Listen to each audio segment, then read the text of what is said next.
नमस्कार, बेस्ट ज्ञान चैनल पर आप सबका स्वागत है। रोज की तरह आज के इस वीडियो में हम देखेंगे मध्य प्रदेश और देश के अब तक के दिन भर की बड़ी खबरों का सारांश, डेली न्यूज, करंट अफेयर्स, सरकारी नौकरी, योजना, मौसम और मंडी भाव की जानकारी के लिए बेस्ट ज्ञान चैनल को सब्सक्राइब करें और वीडियो को पूरा देखिए ताकि पूरी जानकारी आपको मिल पाएगी।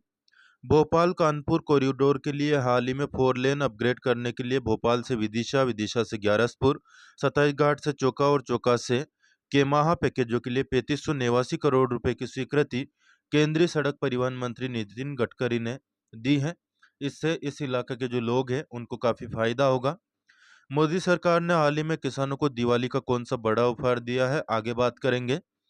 प्रधानमंत्री विश्वकर्मा योजना या फिर पीएम विश्वकर्मा योजना का जो परिणाम है वह आने लगा है। 15,000 रुपये लोगों के खाते में जमा होने लगा है। कुछ के फॉर्म रिजेक्ट भी हो रहे हैं और कुछ को फायदा मिल रहा है, तो क्या कारण है वह भी आपको आगे बताएंगे। पारंपरिक कारीगरों और शिल्पकारों को सहायता करने के लिए शुरू की गई है पीएम विश्वकर्मा योजना। इस योजना के अंतर्गत टूल किट खरीदने के लिए 15,000 रुपये का अनुदान दिया जाता है। पहली बार में 1 लाख और दूसरी बार में 2 लाख रुपए का ऋण इसमें दिए जाने का प्रावधान है। पहले प्रशिक्षण होगा जिसमें 5 से 7 दिन का प्रशिक्षण होगा और 15 दिन का एडवांस प्रशिक्षण उसके बाद में होगा। प्रशिक्षण के दौरान 500 रुपये प्रतिदिन भत्ता भी मिलेगा। इस प्रकार से भत्ते के ही आपको 3,3500 रुपये मिलने वाले हैं। एक और योजना मध्य प्रदेश में चल रही है, संबल योजना। इसका क्या क्या फायदा होता है? विभिन्न योजनाओं के माध्यम से श्रमिकों को आर्थिक मदद और सामाजिक सुरक्षा मिलती है। संबल योजना के अंतर्गत पंजीकृत श्रमिक की दुर्घटना में मृत्यु हो जाए तो परिजनों को 4 लाख रुपए की सहायता राशि दी जाती है। इसके लिए उम्र 60 वर्ष से कम होनी चाहिए। सामान्य मृत्यु की दशा में 2 लाख रुपए की सहायता राशि का प्रावधान किया गया है। वही अंतिम संस्कार सहायता के लिए 5,000 रुपए की मदद दी जाती है। वहीं स्थायी अपंगता पर 2 लाख रुपए और आंशिक अपंगता पर 1 लाख रुपए की आर्थिक सहायता दी जाती है। श्रमिकों के बच्चों को गुणवत्तापूर्ण शिक्षा देने के लिए सागर, रीवा, शहडोल, उज्जैन और बालाघाट में श्रमोदय विद्यालय भी खोले जा रहे हैं। अब बात कर लेते हैं प्रदेश के मौसम के हाल की। दक्षिण तटीय आंध्र प्रदेश और उससे लगे तटीय तमिलनाडु के ऊपर स्पष्ट निम्न दाब क्षेत्र बना हुआ है। उत्तरी लक्षद्वीप और निकटवर्ती क्षेत्र के ऊपर मध्य समुद्र तल से 5.8 किलोमीटर की ऊंचाई पर चक्रवाती परिसंचरण सक्रिय है। मध्य समुद्र तल से 1.5 किलोमीटर ऊंचाई पर एक और अन्य चक्रवाती परिसंचरण पूर्वी असम और निकटवर्ती क्षेत्रों के ऊपर बना हुआ है। बात करें अगले 5 दिनों के मौसम पूर्वानुमान की। 18 अक्टूबर को मंडला, बालाघाट, सिवनी, छिंदवाड़ा, पांडुर्णा, बैतूल, हरदा, खंडवा, बुरहानपुर, खरगोन, बड़वानी और धार जिले में 25% या उससे कम स्थानों पर बारिश का अनुमान है। अन्य जिलों में मौसम शुष्क रहेगा। बात करें 19 अक्टूबर की। 19 अक्टूबर को बैतूल, खरगोन और बड़वानी में 25 से 50% स्थानों पर बारिश का अनुमान है। मंडला, बालाघाट, सिवनी, छिंदवाड़ा, पांडुर्णा, नर्मदापुरम, हरदा, खंडवा, बुरहानपुर, देवास, इंदौर और धार में 25% से कम स्थानों पर बारिश का अनुमान है।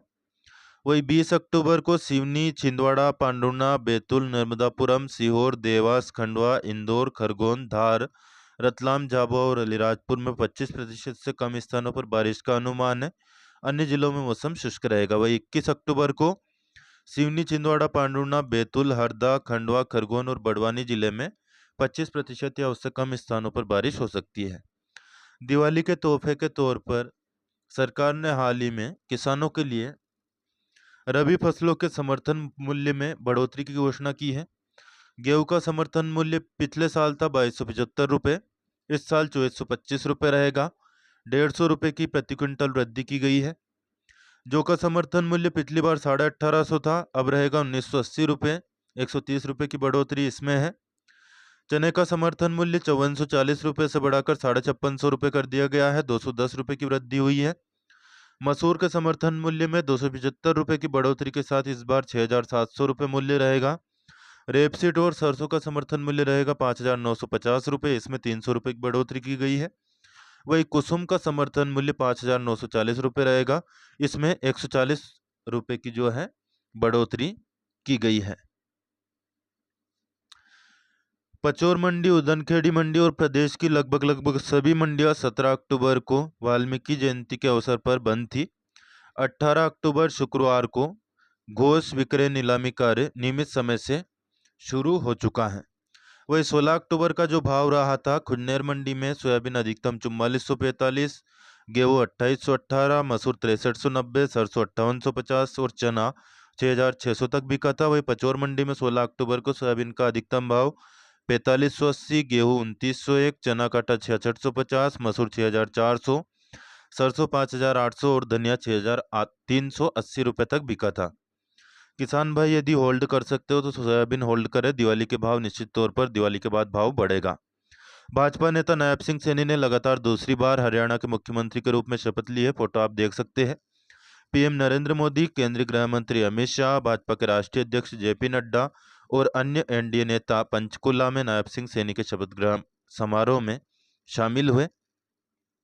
हाल ही में महर्षि वाल्मीकि जयंती पूर्णिमा के अवसर पर मनाई गई। यहाँ पर वाल्मीकि ने किसकी रचना की थी, लोगों में कन्फ्यूजन होता है। तो रामचरितमानस की जो रचना है वो गोस्वामी तुलसीदास जी ने की है और जो संस्कृत में रामायण है उसकी रचना महर्षि वाल्मीकि ने की थी। हाल ही में सरकार ने एक बड़ा फैसला लेते हुए जो रेलवे के रिजर्वेशन है उससे संबंधित नियमों में बदलाव किया है। पहले 6 महीने पहले तक रिजर्वेशन हो जाता था, लेकिन अब अधिकतम 2 महीने पहले से ही रिजर्वेशन हो पाएगा। तो नियमों में यह बदलाव किया गया है। प्रधानमंत्री नरेंद्र मोदी ने हाल ही में दिल्ली के विज्ञान भवन में अंतर्राष्ट्रीय अभिधम्म दिवस और पाली को शास्त्रीय भाषा के रूप में मान्यता देने के उपलक्ष्य में आयोजित एक समारोह में भाग लिया। प्रधानमंत्री ने अंतर्राष्ट्रीय अभिधम्म दिवस कार्यक्रम को संबोधित करते हुए कहा कि यह मेरा सौभाग्य है कि मेरे जन्म के समय से ही शुरू हुई भगवान बुद्ध से जुड़ाव की यात्रा निर्बाध रूप से जारी है। हाल ही में किस भाषा को शास्त्रीय भाषा का दर्जा दिया गया है? पाली को। याद रखिएगा, प्रश्न आपकी परीक्षाओं में पूछा जा सकता है। मुख्यमंत्री डॉक्टर मोहन यादव के नेतृत्व में पीएम आवास योजना ग्रामीण के क्षेत्र में अभी तक 37,98,709 आवासों के लक्ष्यों के विरुद्ध 36,25,020 आवास बन चुके हैं। तो मध्य प्रदेश में 95.43% आवास पूरे हो चुके हैं। हाल ही में मध्य प्रदेश के रहने वाले अनंतजीत सिंह नारूका ने ब्रॉन्ज मेडल जीता है आईएसएसएफ वर्ल्ड कप फाइनल 2024 में। तो यहाँ से भी प्रश्न बन सकता है कि हाल ही में भारत के किस खिलाड़ी ने आईएसएसएफ वर्ल्ड कप फाइनल में ब्रॉन्ज मेडल जीता या फिर ब्रॉन्ज मेडल किसने जीता। दोनों ही तरह से प्रश्न बन सकता है, नाम याद रखिएगा। तो केंद्र सरकार ने गेहूं का समर्थन मूल्य 2425, चना 5650, सरसों 5950, जौ 1980, मसूर 6700 और कुसुम 5940 रुपये समर्थन मूल्य तय किया है। उसी के हिसाब से आप फसल बुआई का निर्णय ले सकते हैं। विश्व भर में गूंजेगी मध्य प्रदेश की सांस्कृतिक धरोहर की गूंज। ओरछा बनेगा मध्य प्रदेश का चौथा विश्व धरोहर। याद रखिएगा, मध्य प्रदेश का चौथा विश्व धरोहर कौन सा होगा? ओरछा। ओरछा किस जिले में स्थित है? पहले टीकमगढ़ में था, लेकिन अब निवाड़ी जिले में यह स्थित रहेगा क्योंकि निवाड़ी अलग जिला बन चुका है। प्रधानमंत्री नरेंद्र मोदी वर्चुअली और मुख्यमंत्री डॉक्टर मोहन यादव फिजिकली एक कार्यक्रम आयोजित होगा, रीवा एयरपोर्ट का शुभारंभ। इसमें भाग लेंगे। 20 अक्टूबर को स्थान रहेगा रीवा एयरपोर्ट, रीवा। पोषण आहार अनुदान योजना के तहत मध्य प्रदेश में जनजातीय महिलाओं को हर महीने 1500 रुपये का अनुदान दिया जा रहा है। चालू वित्त वर्ष में इसके तहत 180 करोड़ रुपए से अधिक की राशि प्रदान की गई है। केंद्रीय कृषि और किसान कल्याण मंत्री शिवराज सिंह चौहान ने नई दिल्ली में विभिन्न किसान संगठनों के प्रतिनिधियों और किसानों से भेंट की। इस अवसर पर माननीय मंत्री ने कृषि क्षेत्र से संबंधित महत्वपूर्ण विषयों पर विचार विमर्श किया और किसानों की समस्याओं को सुना। बैठक के दौरान किसान प्रतिनिधियों ने केंद्र सरकार द्वारा किसानों के हित में हाल ही में जो समर्थन मूल्य बढ़ाया गया है उस कदम की सराहना की है। भारत ने एक बार फिर दोहराया है कि कनाडा ने भारत और भारतीय राजनयिकों के खिलाफ लगाए गए आरोपों के समर्थन में कोई भी सबूत पेश नहीं किए हैं। विदेश मंत्रालय के प्रवक्ता रणधीर जायसवाल ने कहा कि भारत कनाडा संबंधों को जो नुकसान पहुंचा है उसके लिए केवल और केवल कनाडा के प्रधानमंत्री जस्टिन ट्रूडो ही जिम्मेदार हैं। डेली न्यूज़, करंट अफेयर्स, सरकारी नौकरी योजना, मौसम और मंडी भाव की जानकारी के लिए बेस्ट ज्ञान चैनल को सब्सक्राइब करना बिल्कुल न भूलें। और ऑलरेडी सब्सक्राइब कर चुके हो तो बेल आइकन यानी कि घंटी का बटन जरूर प्रेस कर देना, ताकि आपको नोटिफिकेशन मिलना स्टार्ट हो जाएगा। कोई प्रश्न या सुझाव आपका हो कमेंट में पूछ या बता सकते हैं। जम्मू कश्मीर में उमर अब्दुल्ला ने मुख्यमंत्री का पदभार ग्रहण कर लिया है। सिविल सचिवालय में अधिकारियों और कर्मचारियों द्वारा उनका भव्य स्वागत किया गया और उन्हें गार्ड ऑफ ऑनर से सम्मानित किया गया है। ये जो सुंदरी आप देख रहे हैं, ये है मध्य प्रदेश के उज्जैन की बेटी निकिता पोरवाल। इनको फेमिना मिस इंडिया 2024 का खिताब। बधाई और शुभकामनाएं। यहाँ से भी आपकी प्रतियोगी परीक्षाओं में निश्चित तौर पर प्रश्न बन सकता है कि हाल ही में मध्य प्रदेश की किस सुंदरी को फेमिना मिस इंडिया का खिताब मिला है। तो उज्जैन की बेटी है निकिता पोरवाल, जिनको फेमिना मिस इंडिया 2024 का खिताब मिला है। महाराष्ट्र में चुनाव की घोषणा हो गई है। 20 नवंबर को मतदान होगा। झारखंड में मतदान 2 चरणों में होगा। पहले चरण का मतदान 13 नवंबर को और दूसरे चरण का मतदान 20 नवंबर को होना है। दोनों ही राज्यों में जो मतगणना है वह एक ही दिन की जाएगी, 23 नवंबर 2024 को। फिलहाल इस वीडियो में इतना ही। धन्यवाद। जय जवान, जय किसान, जय हिंद, जय